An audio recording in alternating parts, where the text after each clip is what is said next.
Hi friends, அனைவருக்கும் வணக்கம். எல்லோரும் எப்படி இருக்கீங்க? எல்லோரும் நல்லா இருக்கீங்களா? இன்றைக்கி நம்ம என்ன வீடியோ பார்க்க போகிறோம்னா, என்னோடய ரெகுலர் மார்னிங் ரொட்டீன் தான் பார்க்க போகிறோம். வீடியோக்குள்ளே வர்றதுக்கு முன்னாடி ஃபஸ்ட்டு நம்ம சேனலை சப்ஸ்கிரைப் பண்ணி சப்போர்ட் பண்ணுங்கள். இப்போ தான் சேனல் புதுசாக ஸ்டார்ட் பண்ணியிருக்கேன். உங்களோட சப்போர்ட்னால தான் நான் மென்மேலும் வளர முடியும். சரி, வாங்க வீடியோக்குள்ளே போகலாம். ஃபஸ்ட்டு நான் ஃப்ரீயாக இருக்கும்போதே அடுத்த நாள் சமையலுக்கு தேவையான எல்லா வேலையுமே பண்ணி வச்சுருவேன். இப்போ வெங்காயம் உரிக்கிறது, இந்த மாதிரி கருவேப்பிலை உருவி ஃப்ரிட்ஜில் வைக்கிறது, பூண்டு உரித்து வைக்கிறது அப்படின்றத அடுத்த நாள் குழம்புக்கு தேவையானது எல்லாத்தையும் ப்ரிப்ரேஷன் பண்ணி வச்சிட்டோம் அப்படின்னா காலையில் நம்ம கொஞ்சம் லேட்டாக எழுந்திரிச்சாலும் பரவாயில்ல, டக்குன்னு வேலை முடிஞ்சிடும்.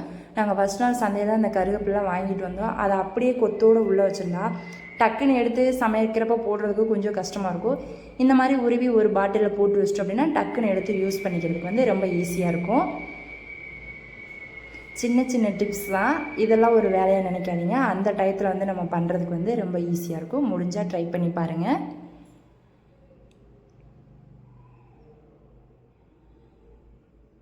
இதுக்குன்னு தனியாலாம் எது வாங்க வேணாம், வீட்டில் இருக்கிற பாட்டிலே நம்ம யூஸ் பண்ணிக்கலாம்.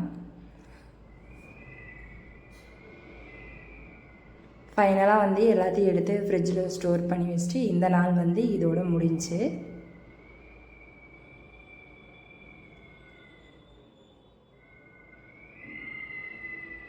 அடுத்த நாள் காலையில் பார்த்தீங்கன்னா ஃப்ரெஷ்ஷப் ஆகி வந்தாச்சு.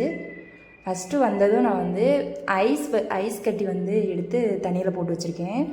அதில் ஒரு எலுமிச்சம்பழம் போட்டு வச்சுருக்கோம். எலுமிச்சம்பழம் ஆப்ஷனல் தான், தேவைன்னா சேர்த்திக்கலாம், இல்லைன்னா விட்டுறலாம். இதில் நம்ம ஃபேஸை நல்லா கழுவினோம் அப்படின்னா ஃபேஸ் நல்லா பிரைட்டாக இருக்கும், சூப்பராக இருக்கும், பளிச்சுன்னு இருக்கும். நீங்கள் வேணால் இதை ட்ரை பண்ணி பாருங்கள். இதில் முடிஞ்சால் என்ன சொல்கிறது, நல்லா ஒரு 1/4 மணி நேரம் 1/2 மணி நேரம் அப்படியே ஃபேஸை வச்சுருக்கலாம். 2 சைடு திருப்பி திருப்பி வச்சோம் அப்படின்னா கண்ணு கீழே இருக்கிற கருவளையம், அப்புறம் கருப்பு அங்கெல்லாம் இருக்குது பாருங்களா, அதெல்லாம் எதுவுமே இருக்காது. எந்த ஒரு ப்ளீச்சிங்கோ எதுவுமே பண்ண தேவையில்லை. இதுவே ஒரு சூப்பராக இருக்கும். எனக்கு கண்ணு கீழே கருவளையம் அதெல்லாம் இருந்துச்சு, அதெல்லாம் போகிறதுக்கு தான் ட்ரை பண்ணிகிட்ருந்தேன். வாயை சுற்றிலாம் கருப்பாக இருக்கும் ஒரு சிலருக்குலாம். இந்த மாதிரி ட்ரை பண்ணி பாருங்கள், சூப்பராக இருக்கும். ஒரு பாத்திரத்தில் தண்ணி ஊற்றிக்கோங்க. அதில் நம்ம ஃபஸ்ட் நாளே ஃப்ரிட்ஜில் ஐஸ் கட்டி போட்டு வச்சிடணும். அடுத்த நாள் அதை எடுத்து மிக்ஸ் பண்ணிக்கிட்டு உங்களால் எவ்வளோ ஜில்னஸ் தாங்க முடியுமோ அந்தளவுக்கு யூஸ் பண்ணிக்கலாம். சளி பிடிச்சிருக்கு, சளி பிடிக்கும் அப்படின்றவங்க இதை யூஸ் பண்ண வேண்டாம்.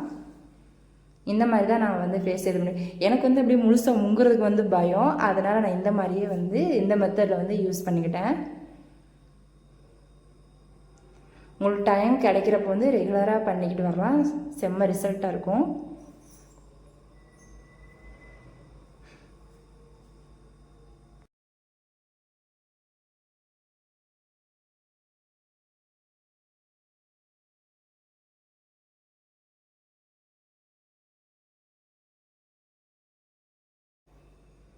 அதுக்கப்புறம் பார்த்திங்கன்னா நான் எப்போவுமே ஃபஸ்ட்டு சமையல் வேலை ஆரம்பிக்கிறதுக்கு முன்னாடியே அரிசி ஊற வச்சுருவேன்.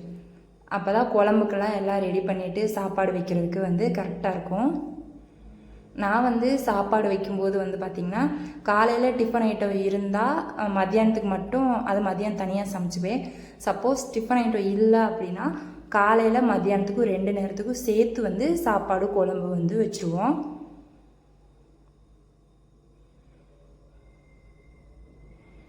இதில் 1 டம்ளர் தான் எங்களுக்கு ஒரு நேரத்துக்கு. இதில் நான் 2 டம்ளர் போட்டு அரிசி ஊற வச்சுருவேன்.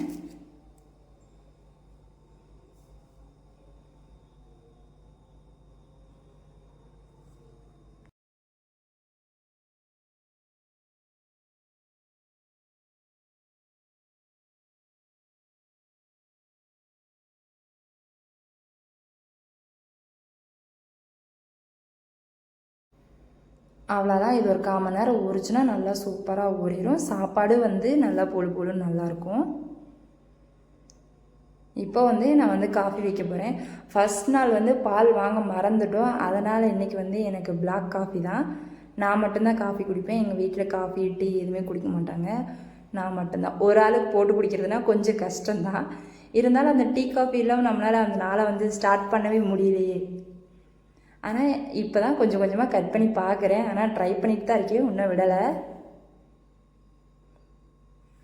ப்ரூ காஃபி தூள். டீ போட்டோம்னா கொஞ்சம் லேட் ஆகிற மாதிரி தெரியுது. டீயும் வந்து இப்போ எனக்கு பிடிக்க மாட்டேங்குது. காஃபி லவராக வந்து மாறிட்டு வர்றேன். ப்ரூ காஃபி தூள் போட்டு தான் இப்போ குடிச்சிட்ருக்கேன். டேஸ்ட்டும் சூப்பராக இருக்குது குடிக்கிறதுக்கு.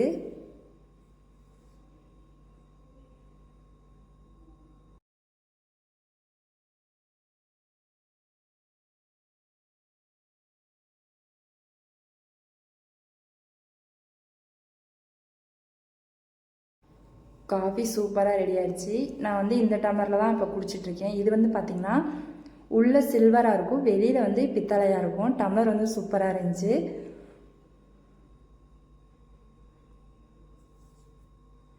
அதனால் நான் இதிலேயே இப்போ ரெகுலராக டீ குடிக்க ஆரம்பிச்சிட்டேன். என்னோடய டீ டம்ளர் வந்து அதுதான், அதோடய அளவு அவ்வளோதான் குடிப்பேன். இன்றைக்கி வந்து பார்த்திங்கன்னா ஒரு சூப்பரான புளிக்குழம்பு தான் பார்க்க போகிறோம். இது வந்து மோஸ்ட்லி எல்லாத்துக்குமே ரொம்ப ரொம்ப ரொம்ப பிடிக்கும், ஃபேவரட் சொல்லலாம். இப்போ ஹோட்டலுக்கே போனோம்னா புளிக்குழம்பு இருக்கா அப்படி தான் நம்ம கேட்போம். அதுதான் புளிக்குழம்புனா நிறைய சாப்பாடு, ஒரு வாய் சாப்பாடு வந்து சேர்த்தி போகும். அந்த புளிக்குழம்பு தான் நம்ம வந்து இன்றைக்கி ட்ரை பண்ண போகிறோம். ஃபஸ்ட்டு வந்து ஒரு 20 சின்ன வெங்காயம் இருக்கும், அதை வந்து நல்லா வதக்கி விட்டுக்கலாம். செய்கிறது வந்து ரொம்ப ஈஸி தான். தெரிஞ்சவங்களுக்கு உங்களுக்கு தெரிஞ்ச வேறு ஏதாவது டிப்ஸ் இருந்துச்சுன்னா கொடுங்க, தெரியாதவங்களுக்கு நான் வந்து சொல்கிறேன்.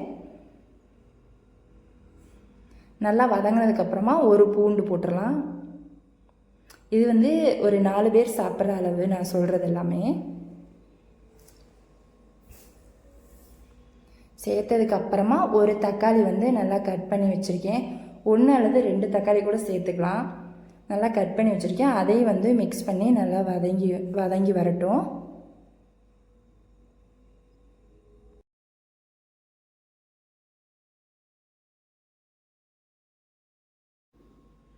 இப்போ வந்து பார்த்திங்கன்னா அதில் கொஞ்சம் கருவேப்பிலை, எந்த சாப்பாடு செஞ்சாலும் கருவேப்பிலை கொஞ்சம் எக்ஸ்ட்ரா சேர்த்துக்கோங்க. இன்றைக்கி வந்து நம்ம வந்து வெண்டைக்காய் புளிக்குழம்பு தான் வைக்க போகிறோம். ஃபஸ்ட்டு வந்து வெண்டைக்காயை வந்து நான் சந்தையில் வாங்கிட்டு வந்தோம். அது எதுவும் முத்தாத காயின்னு பார்த்து வாங்க முடியல, ஒரு இதாக தான் தந்தாங்க. இங்கே வந்து தான் எல்லாத்தையும் செக் பண்ணி எடுத்து வச்சேன். வெண்டைக்காய் வந்து ஒரு சிலர் வந்து வலுவழுப்பாக இருக்கும், அதனால் சாப்பிட மாட்டாங்க. நீங்கள் கவலையே பட வேண்டாம். இதையெல்லாம் நல்லா பொடி பொடியாக கட் பண்ணி எடுத்துகிட்டு நான் சொல்கிற மெத்தடில் பண்ணி பாருங்கள், சூப்பராக இருக்கும். அந்த வலுவழுப்புலாம் இருக்காது. இன்னும் கொஞ்சம் சாப்பாடு கேட்பாங்க.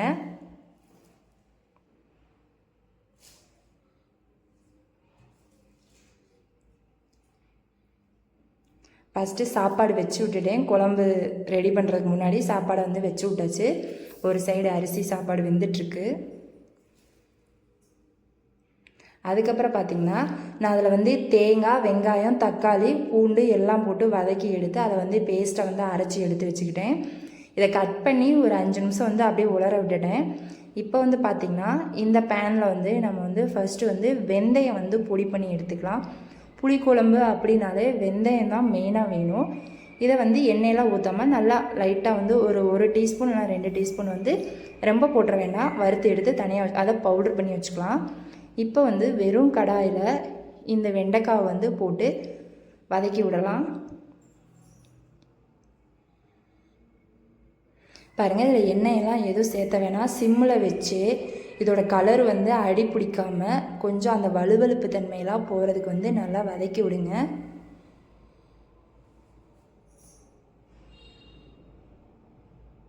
இப்படி எடுத்து பார்த்தோம்னா ஒன்றோடு ஒன்று ஒட்டாமல் வரணும். அந்த ஸ்டேஜில் வந்து நீங்கள் வந்து ஸ்டவ்வை ஆஃப் பண்ணிக்கலாம். நான் பாருங்கள், கலரும் மாறலை, ஒன்றோடு ஒன்று ஒட்டாமல் பொழு பொழுன்னு விழுகுது பார்த்தீங்களா. அதுக்கப்புறமா நான் வேறு ஒரு பேன் மாற்றிட்டேன். அதில் வந்து இந்த வெண்டைக்காயை போட்டுட்டு நம்ம அரைச்சி வச்சுருக்கோம் பார்த்தீங்களா, அந்த பேஸ்ட்டை வந்து இதில் வந்து மிக்ஸ் பண்ணிக்கலாம்.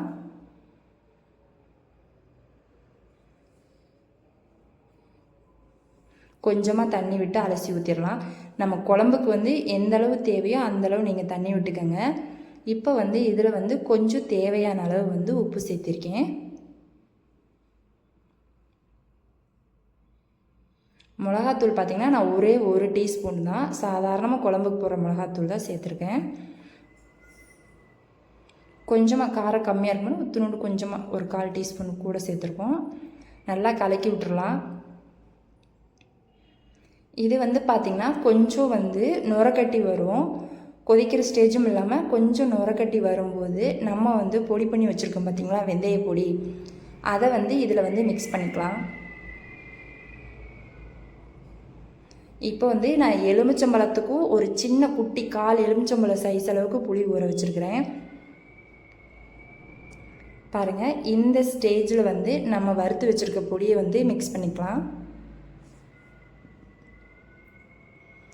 நல்லா கொதி வரும்போது நம்ம கரைச்சி வச்சுருக்கிற புளியை வந்து இதில் வந்து சேர்த்திக்கணும்.